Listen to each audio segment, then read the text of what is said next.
আমি উপদেষ্টার নাম না বলি, এই বর্তমান গভর্নমেন্টের উপদেষ্টা থেকে সিঙ্গাপুর গেছে চিকিৎসা নেওয়ার জন্য। আমি নাম না বলি, উপদেষ্টারা সিঙ্গাপুর গেছে চিকিৎসা নেওয়ার জন্য। কিন্তু আমাদের যারা অভ্যুত্থানে অংশগ্রহণকারী তাদের চিকিৎসা ব্যবস্থা, আসলে এই কথাগুলো বলতে বলতে আমি ত্যক্ত বিরক্ত হয়ে গেছি। আমি আর এখন বলতে ইচ্ছা করে না। কদিন আগে যারা ওই যে বিমানে করে চোখের চিকিৎসা দেয়, ওরিস নামের যে গ্রুপটা আছে, তারা আমাদের বাংলাদেশে আসছিল। আমাদের কোনো ঠিকমতো, আমি যদ্দূর আমার কাছে তথ্য আসছে, তাদের কাছে কোনো ধরনের ঠিকমতো তথ্য না যাওয়ার কারণে তারা আবার ফেরত গেছে। অভ্যুত্থানে অংশগ্রহণকারী তারা তো চোখের চিকিৎসা দেয়, হাজার হাজার ছেলেরা চোখে, আমি সহ, আমি কিন্তু এক চোখে দেখতে পাই না, ডান চোখে আমার গুলি লাগছে, কিন্তু আমরা তাদের থেকে ট্রিটমেন্টটা নিতে পারি না ওরিস থেকে, আমাদের অব্যবস্থাপনার কারণে। এখন পর্যন্ত আমাদের, আমি আবারও, ওরা যাই করবে বা যেভাবে আমি তাদের চক্ষুশূল হই, সামনে বিগত সময় হয়েছে, এখনও হইলে আমার কোনো সমস্যা নাই, আই ডোন্ট কেয়ার। আসলে না, ওনাদের যে নিয়মতান্ত্রিকভাবে এদের সেবাটা নিশ্চিত করা দরকার ছিল, তারা পারে না। তারা আমাদেরকে বারবার দেখাইছে আমলাতান্ত্রিক জটিলতা।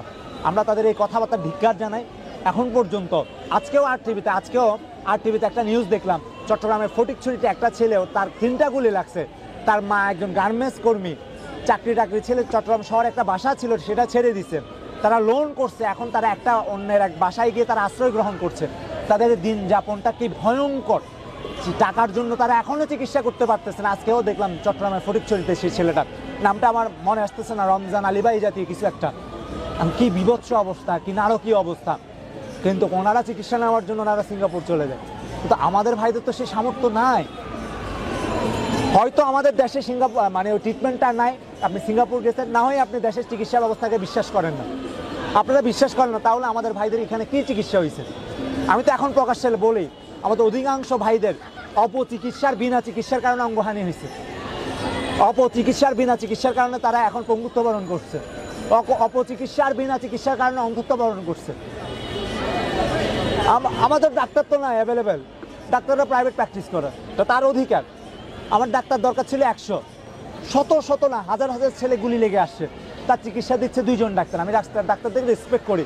ওইসব ডাক্তার ছাড়া যেগুলো শান্তি মিছিলে গেছে, আওয়ামী ফ্যাসিস্ট হয়ে আমাদের ভাইদেরকে 18 জুলাই থেকে 5 আগস্টের পর পর্যন্ত যারা চিকিৎসা নিশ্চিত করে না, ওইসব ডাক্তারগুলোকে না, ওদের তো ডাক্তার নামে, তারা জানোয়ার, হিংস্রতার, আমার ভাইদেরকে চিকিৎসা দেয় না।